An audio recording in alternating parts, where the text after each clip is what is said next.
All right, folks, let's get going. We're actually right on time by MIT standards, which is we start as, for those of you who are not from MIT, 5 minutes after the hour, so that students can get from class to class. Welcome to an event that has taken some time to set up. This is the Virtuality, Storytelling, and Social Impact Summit, for the lack of a better term. It really comes out of a couple of things.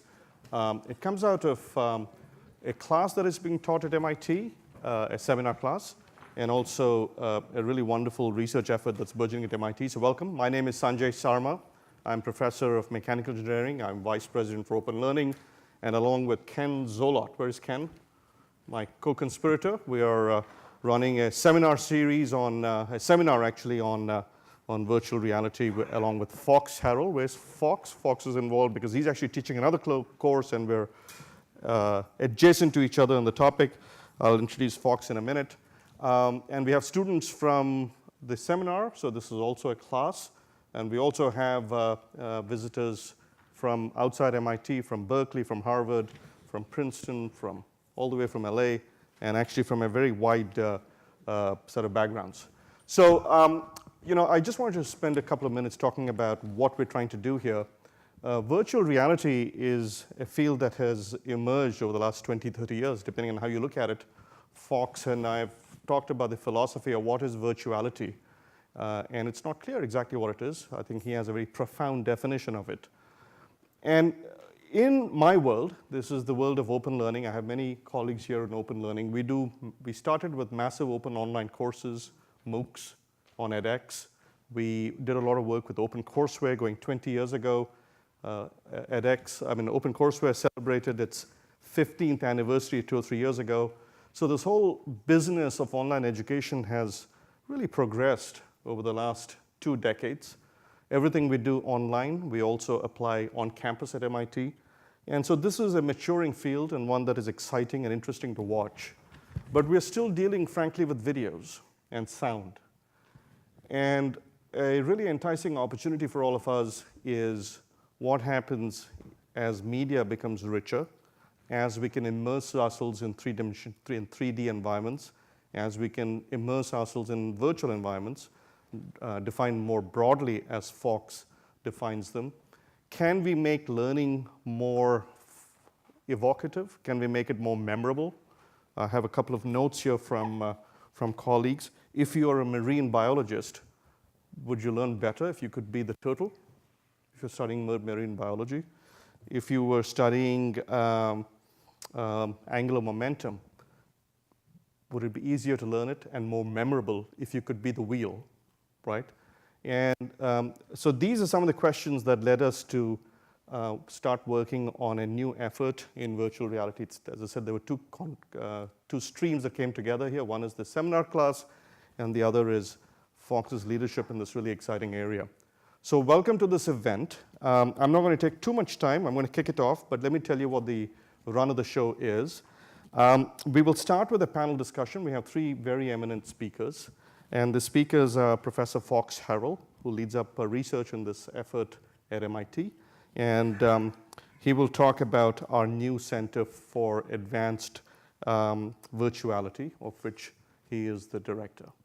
After that, we will have Shekhar Kapoor, an eminent, there he is, director, actor, has produced movies like Elizabeth, Four Feathers, given many well-known Hollywood stars their break in the media.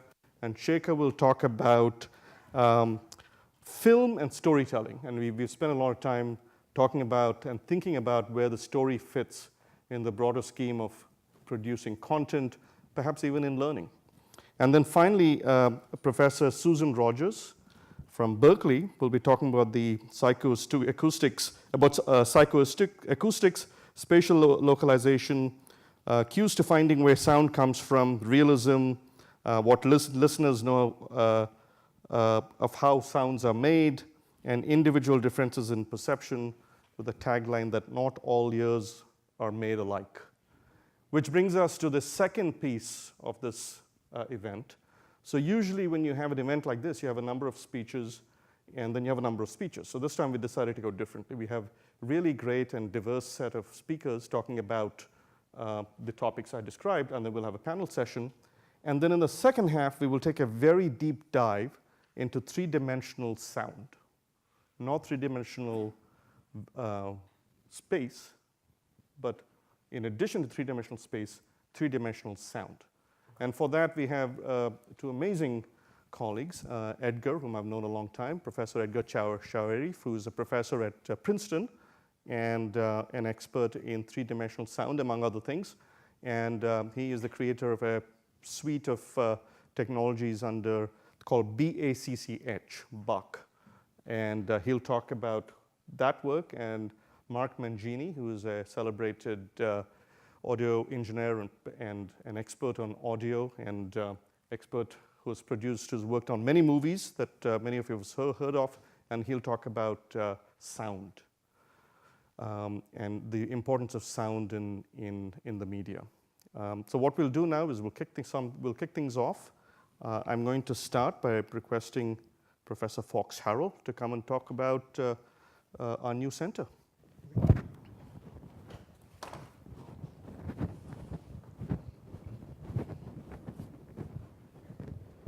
I'm sorry, Fox, I just want to also make an announcement. We're recording the event. If you don't want to be seen on camera, don't turn back.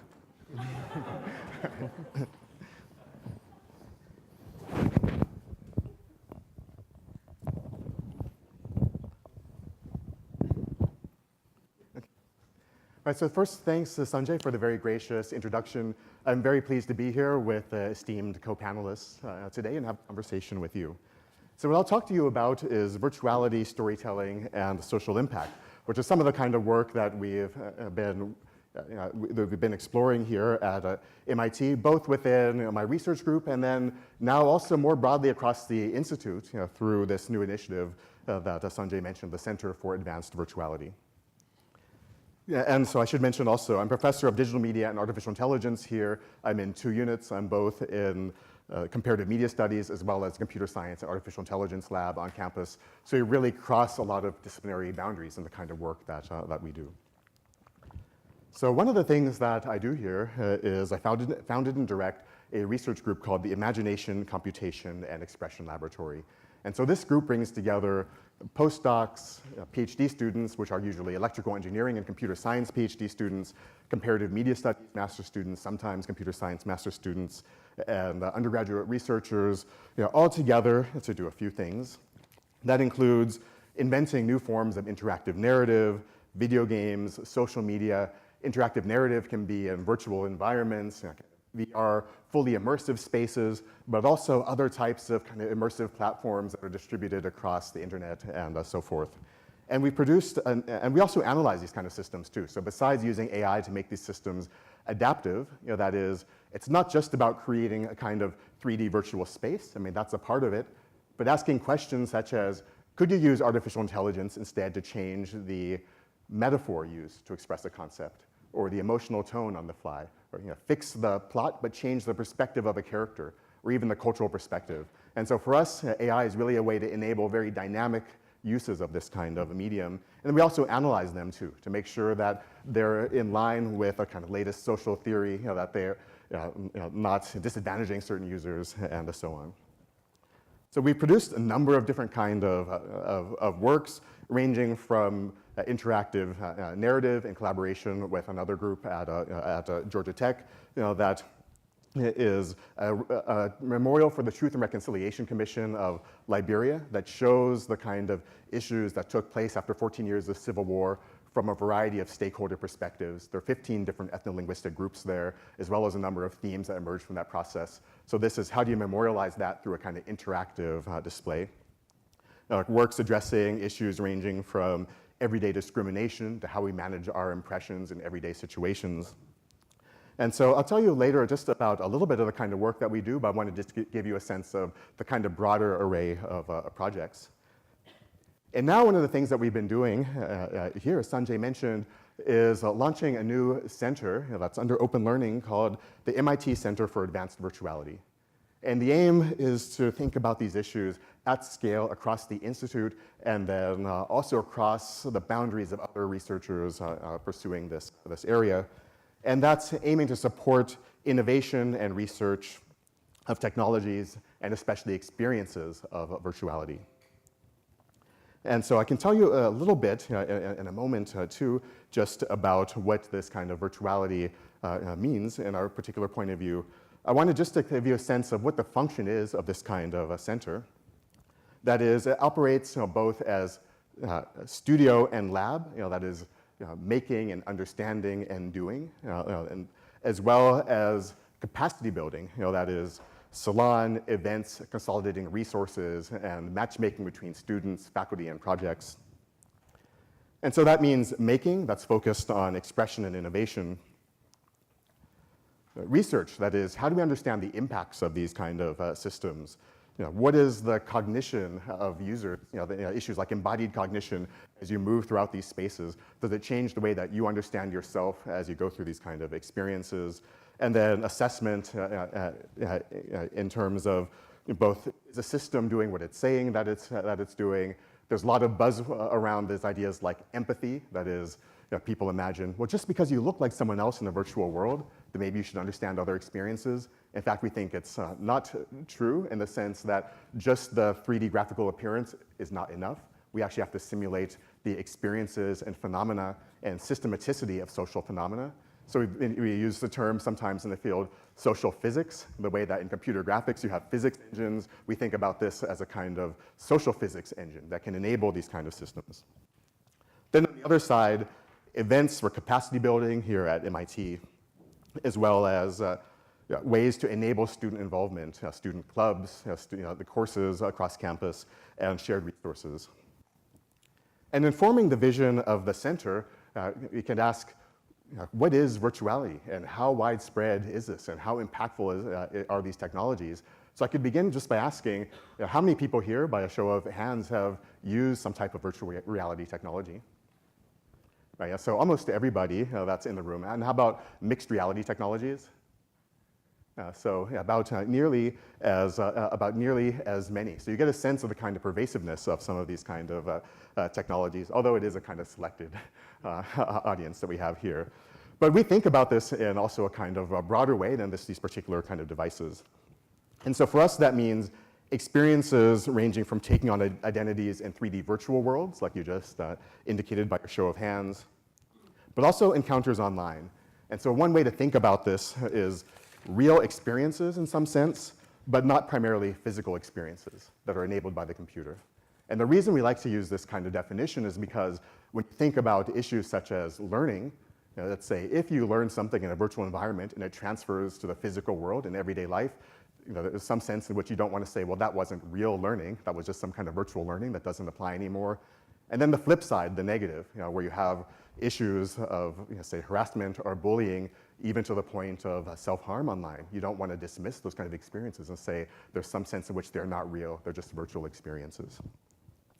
So for us, advancing the state of computer-based VR systems, XR systems, every reality type of system, means better serving human need through artful innovation.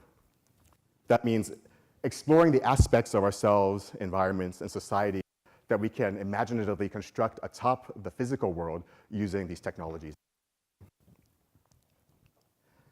And so that means we're focused on creation of new genres, the aesthetics and the kind of conventions of this, which in some sense, although there is about a 30-year arc by some metrics, there also isn't yet a kind of set of conventions in the same way that we have, say, for feature film.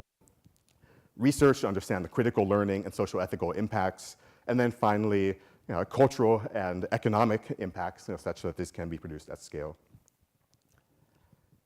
Yeah, so you mentioned, in this room, you could say that people have used systems that look somewhat like this, but virtuality is also everywhere. So that means that if you have some type of avatar in any type of system, even just on a forum, you have a 2D avatar, that's a virtual data identity that exists there.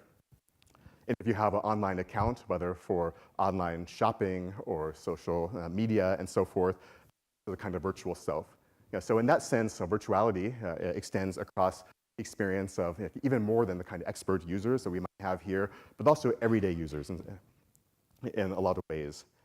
And when you think even about some of the primary modes through which people engage these experiences, such as video games and computer games, you say that there's such uptake, 68% of people in the US having played these types of games, and then at the same time, 56% male versus 44% female, right? In some sense, it's not even, but it belies the kind of stereotyped assumptions about who's using these technologies. So we can design and build these systems for social impact. We can also try to understand what are the best practices and what are the baseline principles regarding the use of these virtual selves. So just to give some sense of this, we did some set of studies, that's over 10,000 users total, to understand how do virtual identities impact us when we're engaged in learning in virtual environments. That is, if you have a self in between you and the subject matter, like some type of avatar or profile, does that impact your learning, your performance, and engagement? And so we thought one of the basic distinctions is the anthropomorphic, non-anthropomorphic. That's one of the kind of basic kind of divides that we might have in terms of self-representations online. Another one is likeness versus non-likeness. Do you try to make it like you, or is it something different than you? And so we actually found that all things being equal, actually the very abstract ones are those that engage users, they perform the best and are most engaged under. But at the same time, that doesn't tell the whole story, because in fact, a lot of users actually live up or down to the stereotypes of their real-world categories when they use these. So this is well known in learning sciences as stereotype threat. But this actually happens as well when you use virtual selves. That is, if you're from some category that people assume might not be good at, say, STEM fields, and you have an avatar that is from your category that looks like you, then you actually perform worse and are less engaged. But that also didn't tell the whole story. So for example, role models, that's one way to mitigate against these kind of effects. But as well, we did studies for, do you create this instantly? Does it take a long time to make it? And so forth, and found that in some cases, you have, for different demographic groups, different impacts. And then not only different demographic groups, also different avatar user types. Because for some, they see this as an externalization of themselves. And that is, they say in a video game, I want to jump onto those bricks. And others say, I want Mario to jump onto those bricks. It actually makes a big difference in terms of how this impacts you as a learner. The final project that I'll mention to you is a recent VR journalism collaboration called The Enemy with Karim Ben Khalifa, who was the director of this project. I was the human-computer interaction producer. And this was a project about humanizing the other in the face of war. And so it constructs an environment. It looks like this. It's in a room, actually a lot larger than this room. It's been shown in a number of museums, Tribeca Film Festival, and so on. And you encounter combatants from each side of different global conflicts, with gang members in El Salvador, each side within East Congo. And then finally, as well, you have soldiers in Gaza, Israeli and Palestinian combatants. And as you go through this experience, these soldiers are asked basic human questions like, have you killed before? Where do you see yourself in 10 years? What is peace for you? What is war for you?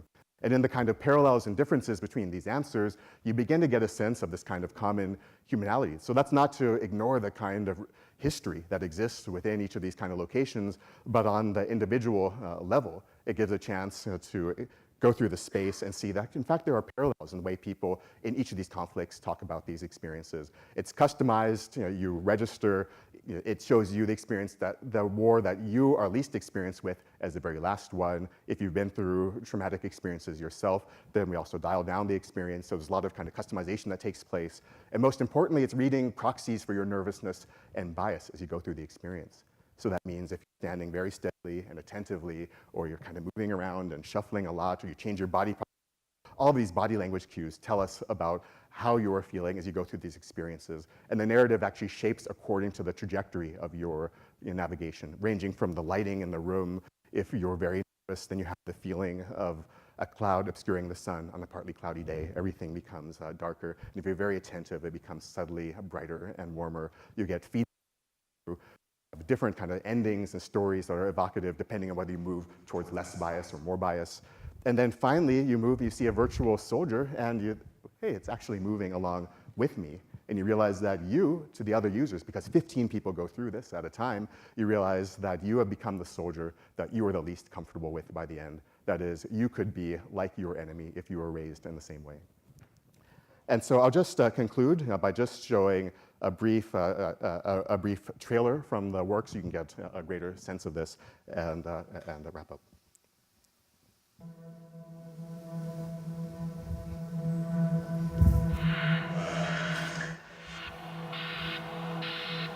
And if we could bring down the lights a little bit too, that would be great. Get too close to really phenomenal.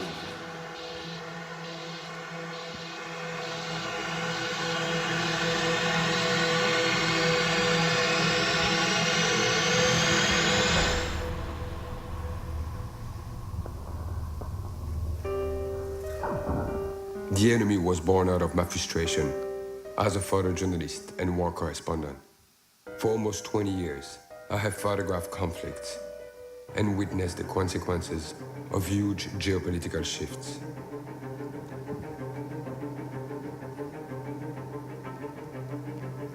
When I became a father, I simply knew I could not keep working on the front lines.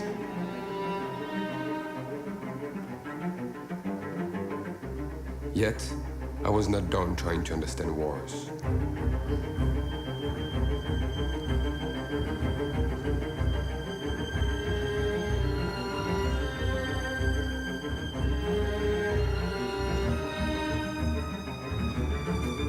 Mina ba uwaka juu nabo bananiuwaka.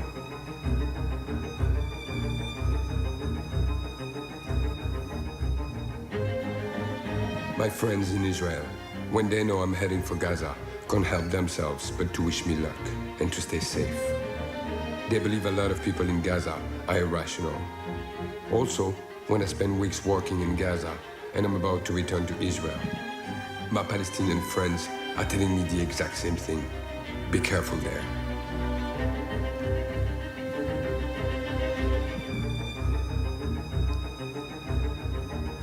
The project is rooted in my experience as a war photographer, going from one side of the front line to the other, and finding that the fighters' dreams, hopes, and nightmares are often more similar than they are different.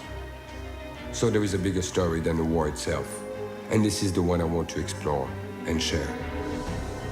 For the enemy, I am using the latest technologies in virtual and augmented realities, so you can engage directly with the combatants and meet them, hear them, and feel them the way I did. In many parts of our world, you create an enemy as a kid without having met your enemy, because the society around you has created an enemy in the other. So the question is, could I be you if I was on the other side?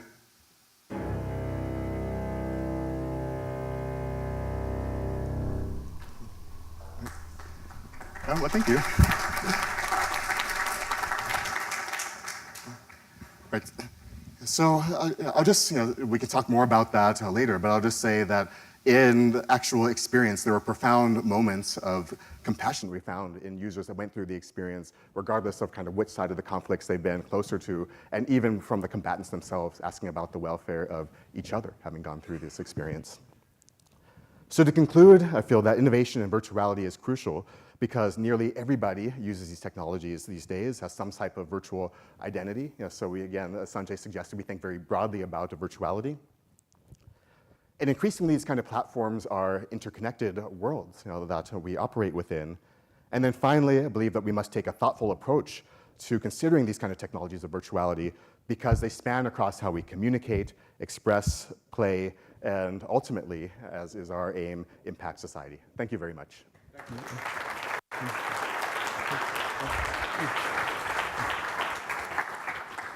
Thank you very much, Fox. Next up, I'm going to request Shekhar Kapoor to come up and speak. And I have a little story. Shekhar was telling me that he was at Davos a few years ago, and I think Bill Gates was speaking, and there was a question about what the future of media was going to be.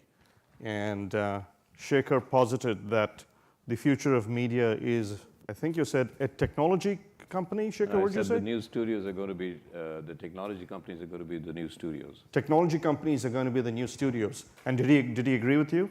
He said we don't understand content. And I said, if you don't understand content, all technology companies ultimately will survive on content. And in fact, today Netflix and Amazon and Apple have become content producers. So my question to you, Shekhar, just to kick off your session, is now in 2018, looking forward, as someone who's been in the media industry, you can sit there. You don't have slides. Where is storytelling, narrative, video, all that stuff going to go in the next 5-10 years? And what are you seeing at MIT in your sabbatical here? I think that things that we misunderstand is what a story is.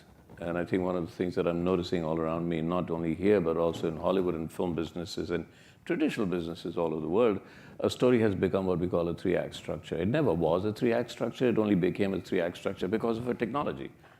And that technology was the Gutenberg press. And suddenly you could publish your stories, you could disseminate them, and the 3-act structure came across.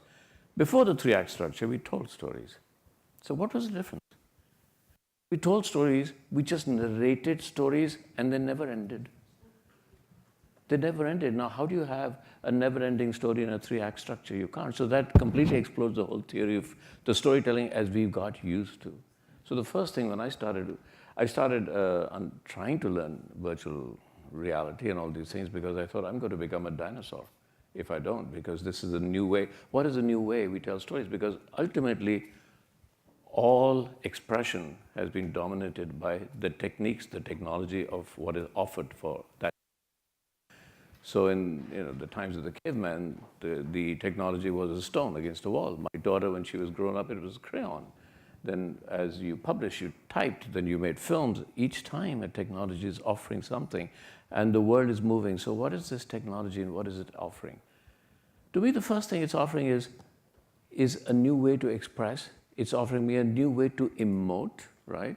And in order to understand what is this new thing called virtual reality, I went back to understand, actually there is nothing but virtual reality. My perception of, sorry, what's your name? Sorry? Christina. So Christina, I'm looking at you. I cannot have a pure experience of you. That's not how my mind works. My mind works, I look at Christina and I'm already told a story about myself, about you to myself, in order to perceive you. If we had pure perception, as Buddha said he had pure perception, he didn't need stories. But our perception of the world is virtual in any case. There's nothing absolutely real. We create the universe in our own perception. What is our own perception? Our own perception is the story we tell. Everywhere I'm looking, I'm even looking at the desk and it's a story for me. Because if it's not a story, I don't understand it. My mind does not understand anything but stories. So now we have this thing called virtual realities, and immersive, we call it immersive. What can we do? And I was thinking, Fox, you were saying, I was thinking, what would I like to do? We should all be driven by what we want. What do people want? I want to meet my father. My father passed away 10 years ago. Could you develop a technology? What is that story between me and my father? Almost 50% of the films that we make are unresolved issues between parents and us, father, son, mother, daughter. And let me just talk about this issue called resolution. One of the big problems that we do is we think stories resolve themselves. Actually, if things were resolved, the universe would collapse. There's no absolute evil, there's no absolute good. Everything would collapse if everything got resolved. And that's what's great about the enemy. Nothing gets resolved. Something is understood, and that what is understood is creating a million new questions. And out of that, a million new questions arise, and that's how we used to tell stories. There's this great book in Hinduism called Mahabharata. How many have heard of it? Yeah. It's volumes and volumes and volumes. But actually, before it was published, it was 1,000,000 times volumes, because everybody was narrating their own version of that. And nothing got resolved, because out of one problem came another, one resolution. So we created harmonies. So can I walk into this and try and resolve something that I faced my father and all the unanswered questions? My father was a doctor. I want to ask him, did you believe in God? And then, at the end of it, can I reverse positions? Can I become my father? and across me is me. Can we do that? What am I really saying? I'm saying that this gives us the opportunity to discover stories, not to tell stories. I learned storytelling from my grandmother. My grandmother would tell me a story, but what was she really doing? She was creating an embryo, a cocoon, a nurturing environment in which I was. Her voice, like I'm talking to you now, is the way she used to talk to me. And I would be lost in that environment. And she would tell me a story. Maybe because the story we all know is Romeo and Juliet. But as she was narrating her story, I was narrating a different story, imagining a different story to myself. And then I would just wallow in it, and I would be imagining a different story, learned from my childhood experiences or imagining, and then suddenly said, and you know what Julia said? Yeah. It's a touch point. So we go from touch point to touch point to touch point, which is actually what we do in cinema, right? We go from little touch points and touch points, as we call those touch points plot, right? So what are we doing? The greatest films that have ever been made last. Why does a film last? Why do you watch a film 20 times? Because when you're watching that film 20 times, each time you watch that film, you are reinterpreting the story of the film according to who you are at that moment. Not who you were 10 years ago, or even 10 days ago.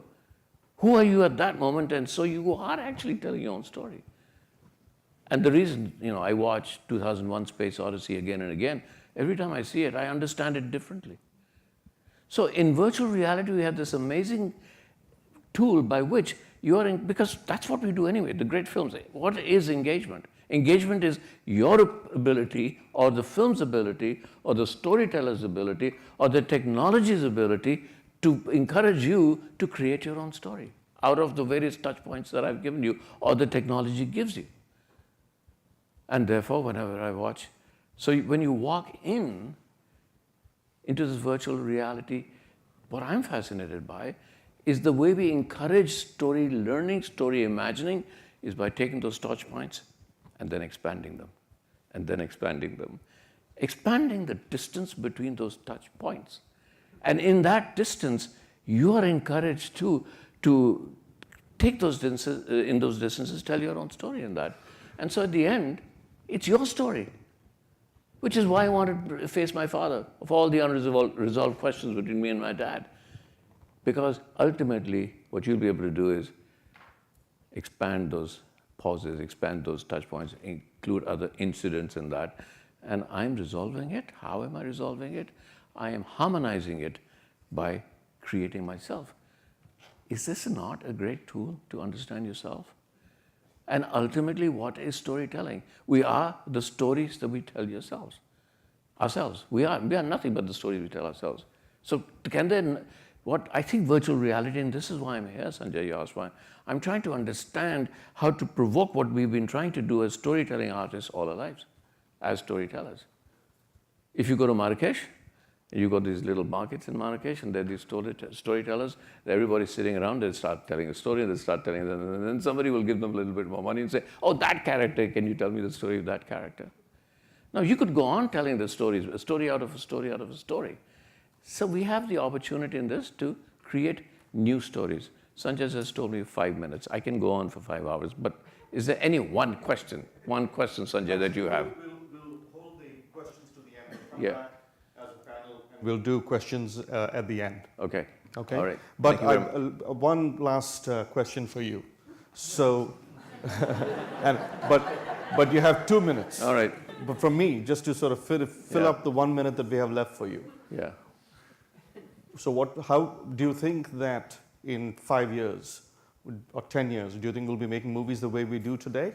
Or are we done in 10 years and everything will be a VR experience and a game? Listen, when radio came, they said his movies, when TV came and they said his movies dead, movies are alive. When video came, they said movies are dead, movies are alive. When Netflix came, they said movies are dead. What we have to understand is, what the question you're asking is the concept, the experience of theater going. It's not movie making, it's the experience of theater going. And Mark will come and tell you that he did this sound for something called Fury Road, and the sound held you there, right? So it's the experience of theater. So the question is a little different, will the experience of theater going make people go? If you were in India, it's the only place you can go into the dark and hold your girlfriend's hand. So why would that go away? But yes, the experience of what happens is, as commercials did. When commercials first came, they were the cutting edge of storytelling. The experience of video games became the cutting edge of storytelling in cinema. The experience of virtual reality and immersiveness has to be accepted, developed, and created again on cinema. Otherwise, fifth cinema will die. Got it. Thank you. Thank you very much, Shekhar. Thank you.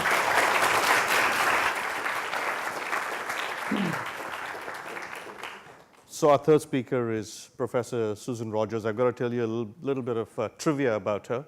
She's worked with Prince and Bare Naked Ladies in her career. And what I'm really excited about is to hear about psychoacoustics, because it really also tees up our next presentation. So, Susan. I don't know. I didn't put. Did you load her slides here? Right, yeah, if you just exit from PowerPoint, go to Keynote. Which machine? Yeah, the darker one. This one, I think. They're both the same. So while we're doing this, it's funny. That's it, that one there, yeah. As our technology is getting us to a closer and closer approximation of reality, our behavior, oh, thank you. What do I do with this? Hit the green arrow. Okay, thank you. So as our technology gets us closer to imitating reality, our behavior is getting us further away from reality. I was at Boloco yesterday, and there was a young woman in front of me, and she had her phone, and she was watching a TV program on her phone. And as a brain scientist, I'm just wondering, what is that doing? So all around her is reality. In her hand is not reality. She's got the earbuds in, and she's watching actors saying, fake portrayals of real people, or real people portraying fake people, and saying words that have been written for them, and fake life, which is preferable to real life, depending on how you feel about Boloco, I suppose. But what are we doing? So what happens if we get our virtual reality so close to reality? Will it appear to be so close to real life that we kill the goose that laid the golden egg and have the consumer say, this is too much like life, I don't like it anymore. Because I rejected life in the first place in order to have an artificial experience. It's a theoretical question, but I suppose that's what psychologists do. So I was just going to talk a little bit about psychoacoustics and what the field is, and how psychoacousticians can inform creators of virtual reality content. So psychoacousticians look at how pressure waves, acoustic pressure waves in air, become transduced into a neural representation, a pattern of neural activity in the nervous system that represents a sound. And it's really cool to think about, because right now, I could play for you, and I kind of wish I was right now, but I could play for you some Led Zeppelin. And depending on your age and your experience with Led Zeppelin, I know for me, as soon as I hear Led Zeppelin, I'm going to be picturing John Bonham on drums, and it's going to be great. And I'm going to be picturing Robert Plant and Jimmy Page on that guitar, and it's going to be awesome. So what happens is there's this acoustic pressure wave, and in my brain, it's going to be different than in your brains. In your cochlea, in all of our cochleas, it'll be more or less the same. Then there'll be this pattern of neural activity, and if you're young, there's going to be more representation in the high frequency end, and if you're older, you might have lost a little bit, but whatever. It becomes a pattern of activity, but then, as Shekhar was just saying, what does that mean? Nothing? Okay. Oh, okay. I thought I had to go.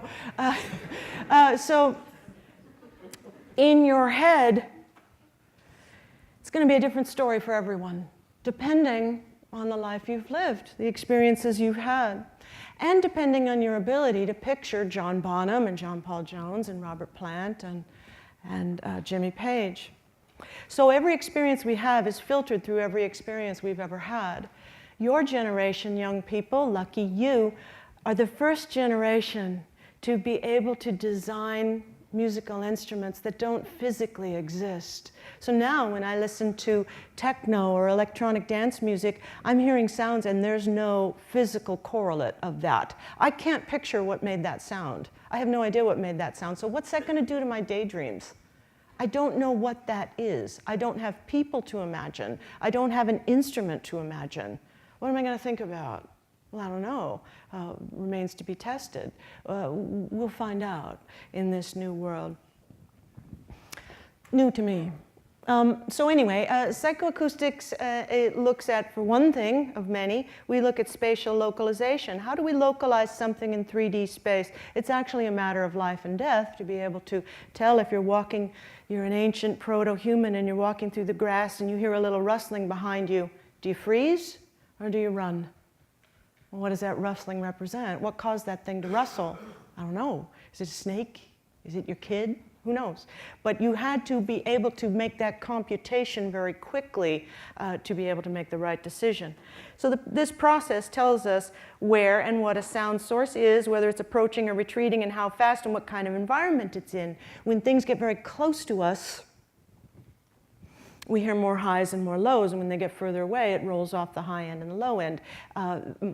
Sanjay had mentioned Bare Naked Ladies. I didn't work with naked women. I worked with the Canadian band Bare Naked Ladies.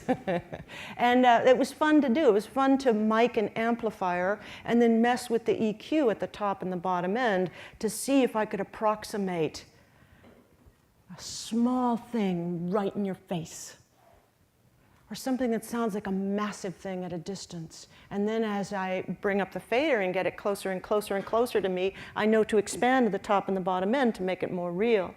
Today's young audio engineers are learning these things as well by learning about psychoacoustics. So realistic sound design better enables consumers to respond emotionally to stories. This image is from Klang Technologies. If you're interested in that sort of thing, you can look it up. But I'm using it to illustrate the point that the inventions that we do here can have downstream effects that we don't anticipate. For example, what that is, it's a monitor mixer for musicians on stage. But it's a 3D monitor mixer, so the drummer can be sitting there and he's got his iPad next to him. And now, instead of listening to a stereo signal that's just killing him because it's so loud, it has to be louder than his drums, he can take his finger on that iPad and he can move the different instruments on stage behind him. Out of his stereo image, he can have a 3D image. And when you click back and forth on their demonstration between stereo and 3D, the first thing I noticed is that when it's 3D, you can turn it down and we can preserve their hearing. That matters a great deal to me because I work with musicians at Berkeley. These technologies can have downstream effects. But essentially what we know from psychoacoustics is that if there's a sound source and you're blindfolded, if something's coming from here, all I have to do is rotate my head, and rotating my head is going to change the signal in both ears, and that's going to tell me where it's coming from. But if I'm hearing a sound and I turn my head and that sound doesn't change, it must be coming from directly above me or directly below me. So if you're a sound designer and you've got the dragon on the screen and the dragon is, it's not there, it's above me, how do you design those cues so that we realistically recognize that dragon is straight above us and not in front of us? How fun. I would like to do that. So just a picture of some microphones, but the folks who are designing microphones to pick up more realistic acoustic waves are setting them inside ears.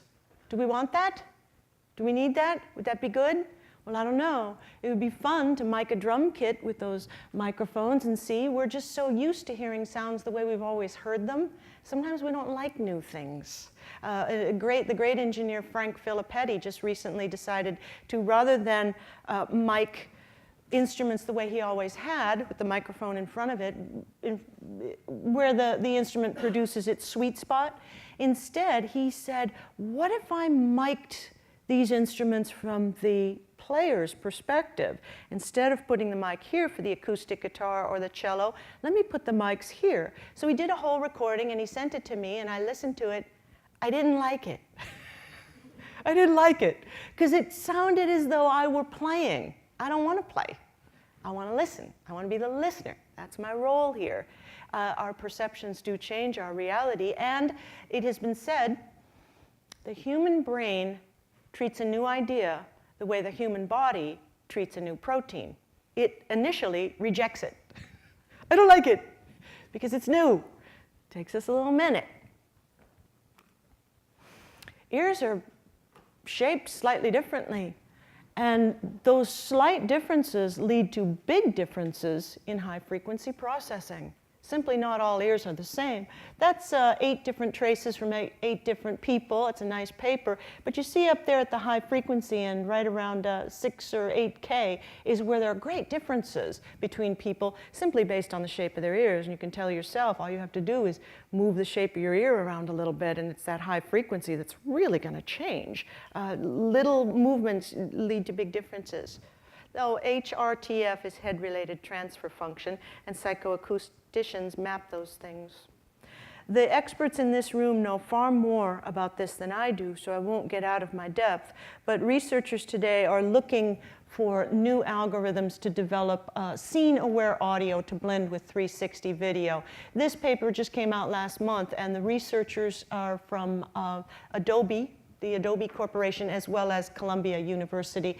And what they're doing is really clever. So rather than having an ambisonic microphone with several different angles, they're allowing you to take a track that was recorded with a single mono mic, and then they're just performing the computations. So you take that audio signal, you add the delays of the room that you're in, which is easily found by just doing the math.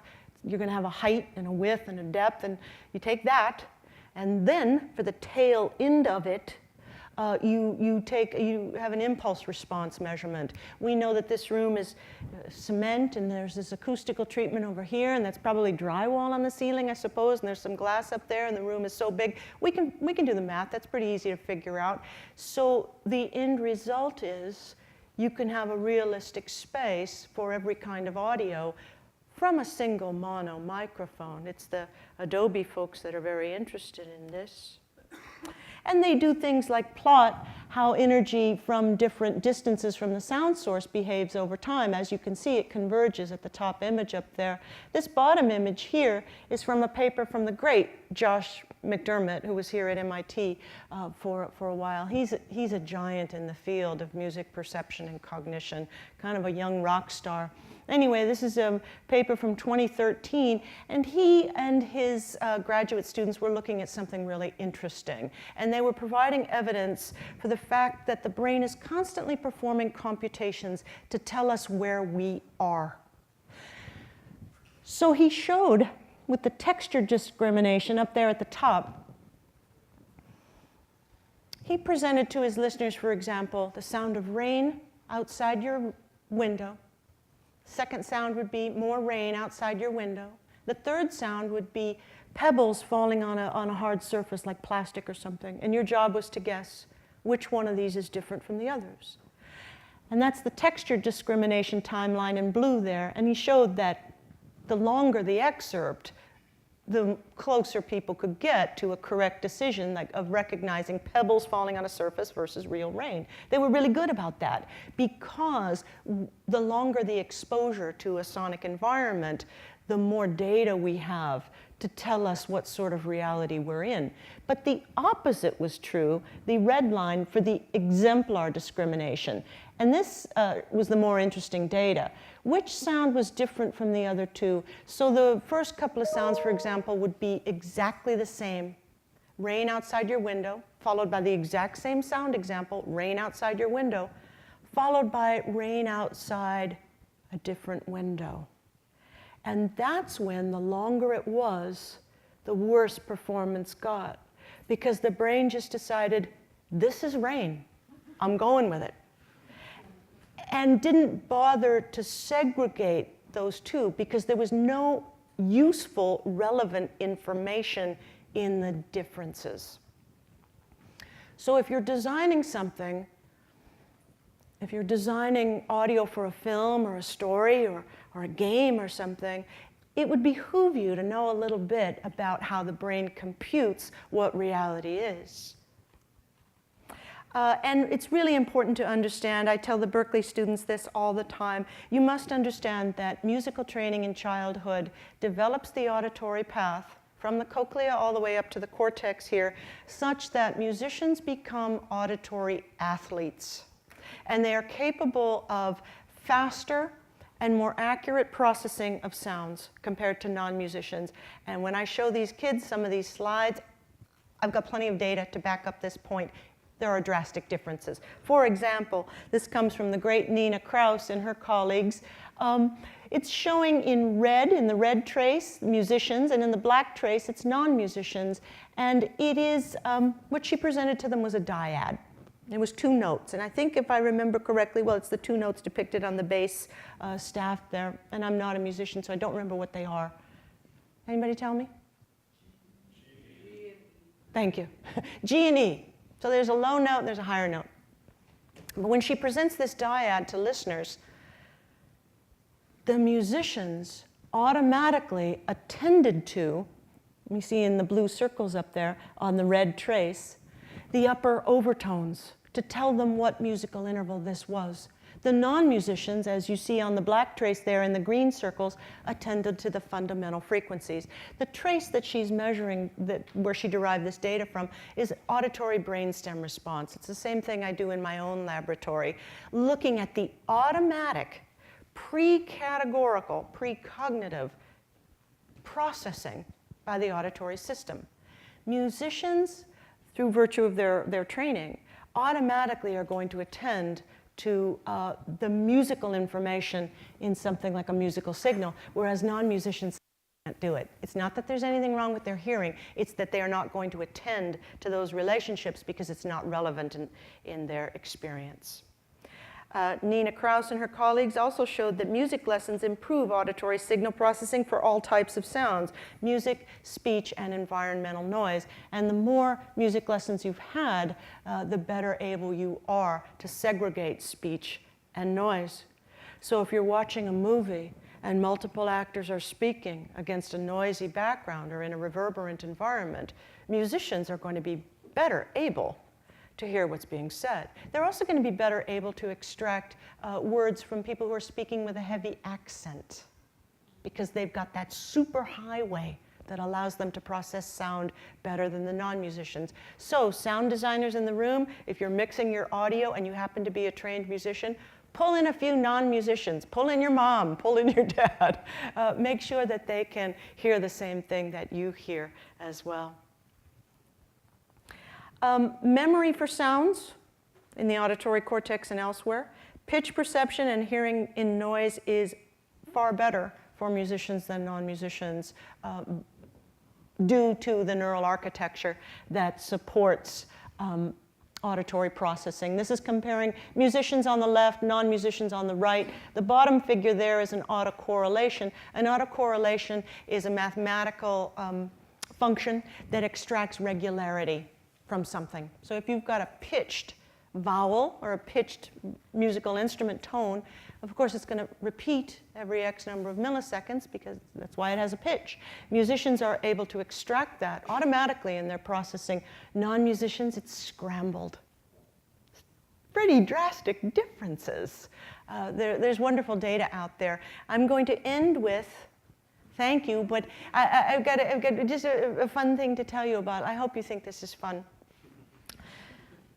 Some recent studies over in Hungary were interested in dogs, what dogs know about processing, audio processing and facial processing. And so they brought 17 domestic dogs into the laboratory, and they would have a screen, and the screen would show either a human face or a dog face. And the picture of the human face was a stranger, someone they'd never seen before, with 2 different kinds of expression, both human and dog.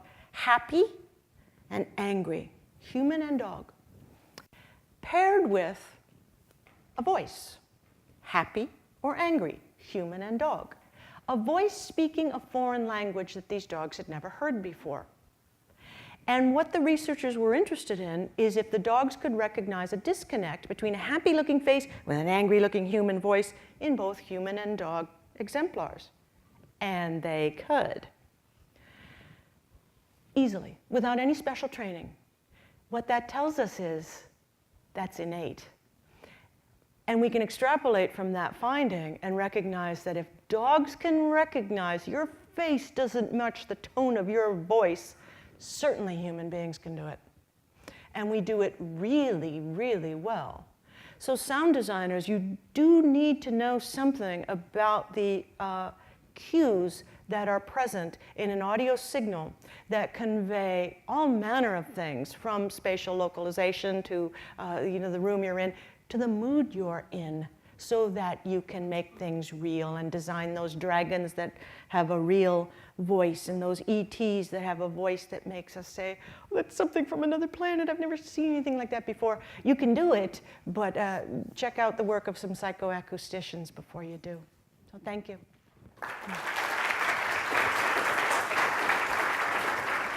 Susan, if you can just sit down, if we can get sit down. Shaker and Fox over, we'll do some Q&A.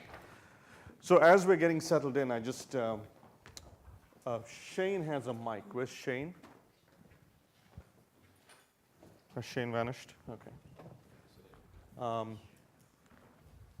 So I'm going to pass this around. If you have any questions, if you could come to the mic. Anyone? So as we get going, let me just ask Fox a question. Fox, how long before we can create synthetic personalities? It's a good question. I mean, it depends in some way what your criteria are for accessing those personalities. So, I mean, there are annual competitions for bot creation, and so in some sense, in very limited domains, in text only, we have a lot of success for creating these kind of personalities. But then there's a kind of, and in a way, that question goes back to the very early days of AI. You can think about Alan Turing's famous the Turing test. Or Eliza, right? Right. The Turing test earlier, and Eliza later. And when you think, but for me, what's interesting is when you think about the original Turing test, it wasn't just can a computer emulate a person, right? It was it's situated within this imitation game, and actually involved these other kind of issues of gender. So for Alan Turing, the original test was about can you have a man that's imitating a woman and a computer imitating a woman, and then can the person distinguish which one is which? And so that's the additional kind of layer, all the kind of socio-cultural information that you would need to understand, okay, well, it's not just is it a human conversation, but what particular subculture or what particular personality and so forth is this agent possessing. So I think that's what's far off the kind of common sense and the kind of nuance and the kind of cultural simulation, the kind of simulation of kind of basic human functionality in terms of turn taking and so forth and plausibility. I think we're much closer in that dimension. Got it. So again, if you have questions, if you'd come down to the mic, or I can pass this mic up. You have a question here. Great talks, thank you very much. This is for Shakar. In the near future, and thinking about your story about you and your dad, will people not die? The moment people come from India, no, I come from India, the first question is, do you believe in reincarnation? It's a deeper question. Our addiction to individuality is the question. Do we believe we are individuals? If our addiction to individuality is so strong, then you will always look for how does I, the individual, survive after death? Now, if you start examining that question, what survives after death? And so when you say, I have a pretty good answer for that. If you say, I survive after death, you have to understand who is I. I is nothing but a thought.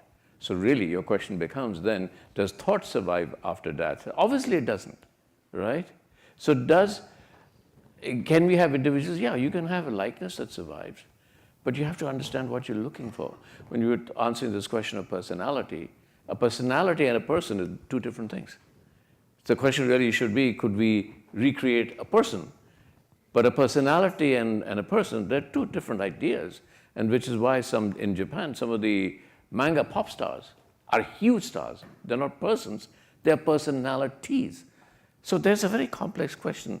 Can we recreate somebody when they're dead? You can recreate everything else, And yeah, you can give them a personality which may not be the personality of that person. So you have to divide between the two to understand that question. Kurt had a question, what? Yeah, this is a question for the whole panel. Yeah. The sort of blessing side of the things we've been talking about, the ability to add so much powerful affect into all these experiences seems, there's a great upside, but there's also, it feels like a lot of risks that we face about being manipulated by things that we might not want to be manipulated by, and I'd love to get your thoughts on how to deal with that blessing curse. I actually had the same question. Actually, I was going to ask Susan that question, so maybe you can take that one. How to not be manipulated by things that we don't want to be manipulated by? Well, I mean, there's more power to manipulate now, right, Kurt? True. We would say, working with artists in the music business, that everything influences you, because a lot of fans would ask an artist, what inspired this song? Everything. Everything inspires you. I don't know how we can be, I honestly don't know the answer, like how we can guard ourselves from experience. I really don't know. It's interesting for me to be here and to hear the talks about virtual reality, because scientists worship the truth. We worship truth, what really is. And it raises a lot of philosophical questions about what really is, and how do you prove what really is. And so we may enter a dangerous time where people who have been manipulated to such an extent that they could not accurately tell you the difference between what happened and what they believe happened. That will be interesting. I don't know that human brains have any protection against that. I'm not saying it's a bad thing. I'm saying it's a curious question to ponder. So it's unexplored territory. We shall find out. Actually, I'll add to it since it was for the whole panel. So I think one, so first, I may agree it's such a kind of crucial issue, although I might also contend that it's a different set of modalities that these technologies offer, not necessarily starting with the agreement point that they are more persuasive in general. There are particular forms of persuasion, and I mean, there's been a lot of studies with issues like false memory and so forth with virtual reality technologies.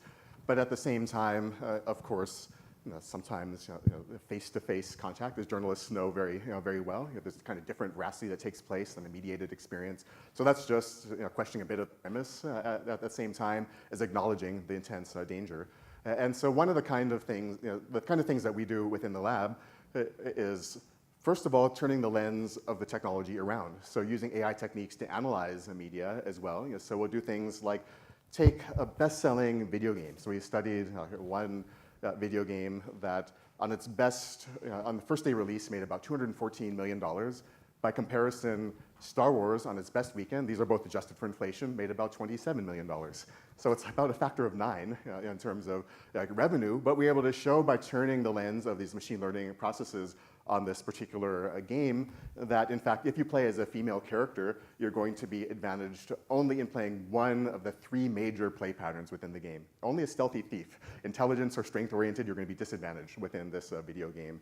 Similarly, we've looked at hundreds of thousands of Instagram profiles to find the patterns with which people use these across cultures and the kind of biases that might be implicit within them. So I think that's one thing we can begin to do, is turn the lens around to look at the kind of bias and expose the bias within the systems.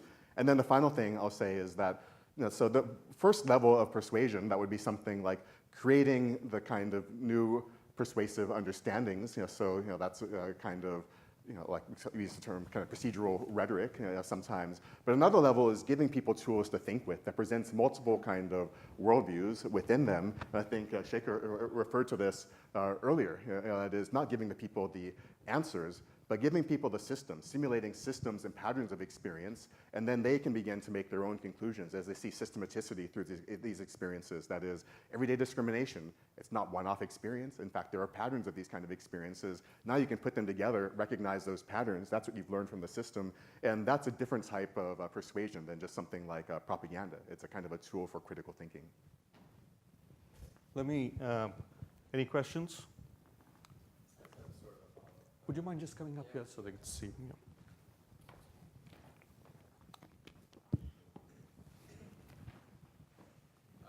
Hi, this is a question sort of for Susan.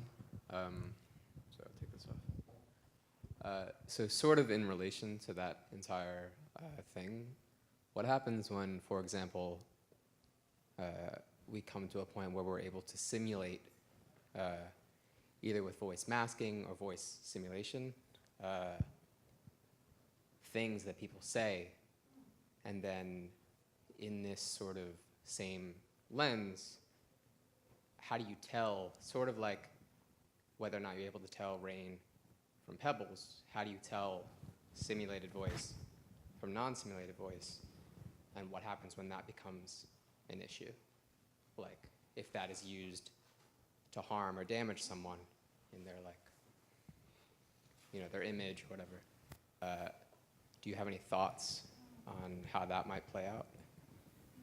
I'm not a social psychologist, so I can't speak to the social or cultural impact of something like that happening. I can say, when it comes to imitating a voice, humans are expert at voice recognition. We form something that's called a timbre template over the course of our lifetimes.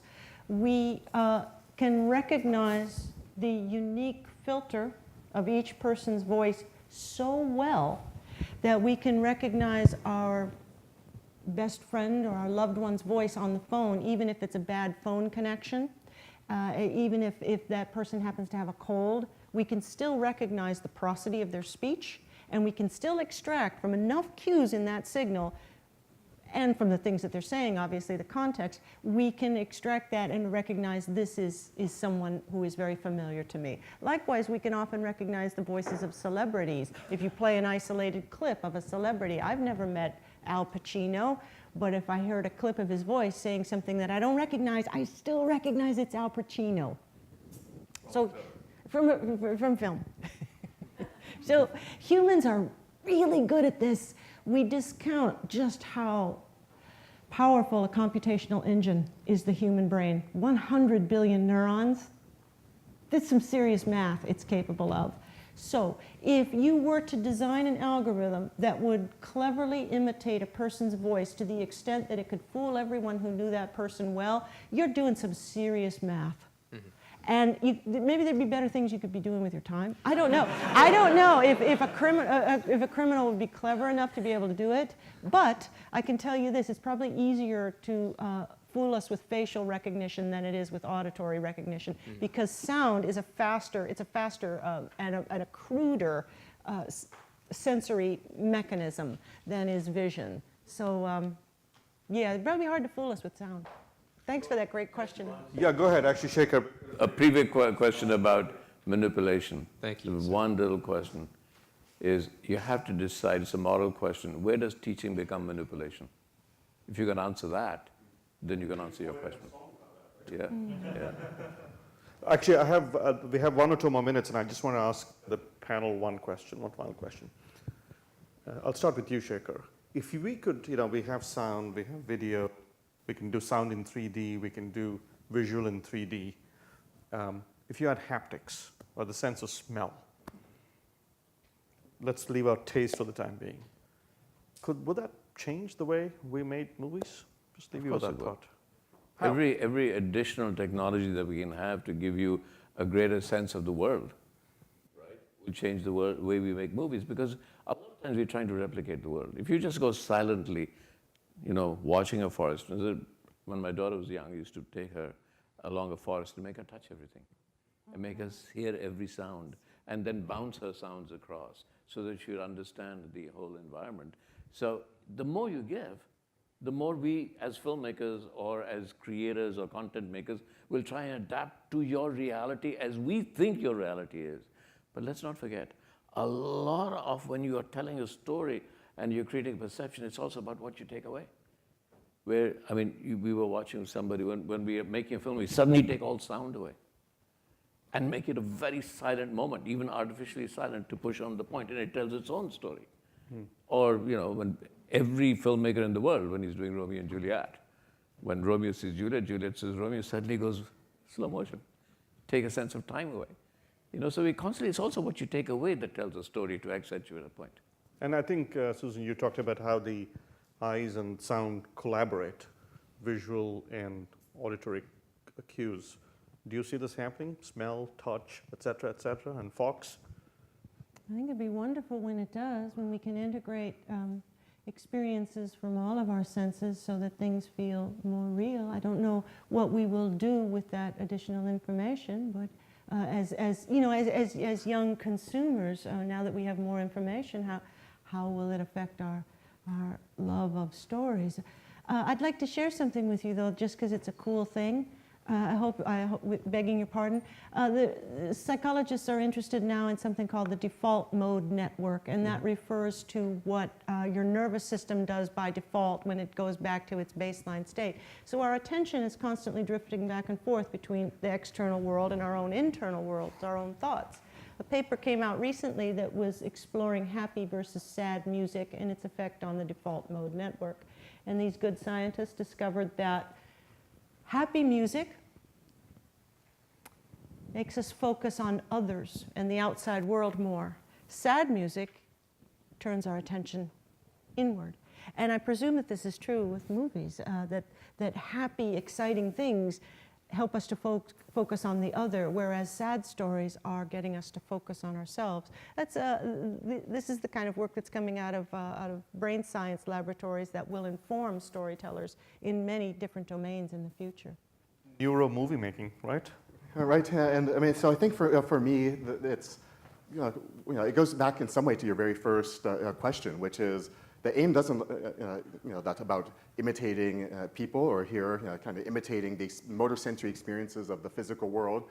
And I think we don't always have to just aim for that kind of fidelity to the physical world. Instead, we can think, what are the new types of experiences that this medium can enable that we wouldn't have had otherwise? So you could, and so with the question about voice synthesis, so I was in the UK in Greenwich at one point, and there were artists that synthesized a voice that sounded like Freddie Mercury from the band Queen, and they would do things like not just try to fool people, but it was Freddie Mercury singing L'Internationale, like this grand communist like a song, or ordering a pizza, things like that were totally banal that you wouldn't expect from Freddie Mercury. And so they were kind of inverting your kind of your expectations.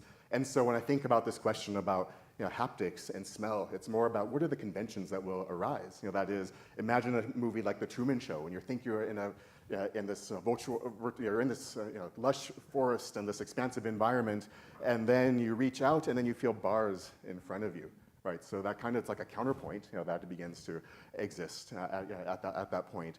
Or you're like watching a film like Pan's Labyrinth at one point in this. I think it's a great film, and you have a laid out banquet here, and then you just smell this kind of like sulfur smell that begins to infiltrate, despite the kind of lush food that's laid out. So again, you can have these kind of counterpoints and like dropping in and out, and just at the right moment, all of a sudden you feel something that you don't expect. To me, that becomes more interesting than only the kind of fidelity to the physical world. It's all these new possibilities for storytelling. That's absolutely wonderful. You talked about the Turing Award at the beginning. There's actually something called the Loebner Prize, where they have a competition to see if a machine can, they have a machine, I think, behind the stage, behind a curtain, and they have a person, and they're trying, the idea is, if your machine can fool the audience into thinking it is the person, you win the Loebner Prize, and they do it every year. So on that note, thank you very much to our extraordinary panelists. I think, Rita, please go back. You have to answer, yes. Rita's an old friend, and an alum, she gets to ask one final question. So I had a question for you, Dr. Harold. I wanted to very quickly understand the 10K user group study that you performed. What was the age range, and what was the demographic breakdown? Thank you. Right, so thanks. So it's a series of studies. So I could refer you to some papers for the particular demographic breakdowns of each one. These are online studies. So what we did is we built a computer science learning game. And so this is a game in which, in order to succeed, you have to write small programs to move a character through a space. And so initially just arrows, and you begin to add conditionals and loops and so forth. And so in terms of metric, we're looking at things like how many times did the person try, how far did they get, and so forth. And then we also had validated instruments for their engagement, self-reported engagement with the experience. And so, and that over 10K was a series of cumulative experiences. So for example, the very first one, a kind of simple shape versus a likeness avatar. So it could be something like a Nintendo Mii, that is made to look like you versus a very simple shape. And then comparing the kind of impacts of each of these. Then you have another one that might say instant likeness, like a photographic likeness that's created instantly compared to like one of these kind of shapes, and so on. And so each one is a kind of incremental study that built on the prior ones to expand our understanding there. And one of the things that we found actually worked the best across the board, regardless of demographic groups, was actually what we call a successful likeness avatar. So this is the one when you're doing very well within this experience, then you see something that looks like you. And when you're struggling somehow or not performing as well as you could, then maybe you just pop up a dialog box, or you have just text or a kind of simple shape, and that is basically kind of self-reinforcing that you see your likeness when you're doing well. That's we saw as one remedy against kind of the stereotype threat across all the demographic groups, because instead what you're doing then is reinforcing not just the association of your likeness, but also your group with the kind of positive performance and positive engagement there. But in terms of the details of, because it's maybe batches of 500 users, 500 users, 500 users for each study, then I'd have to refer you to the individual ones for particular breakdowns there. But it gives you at least a sense of what these experiments look like.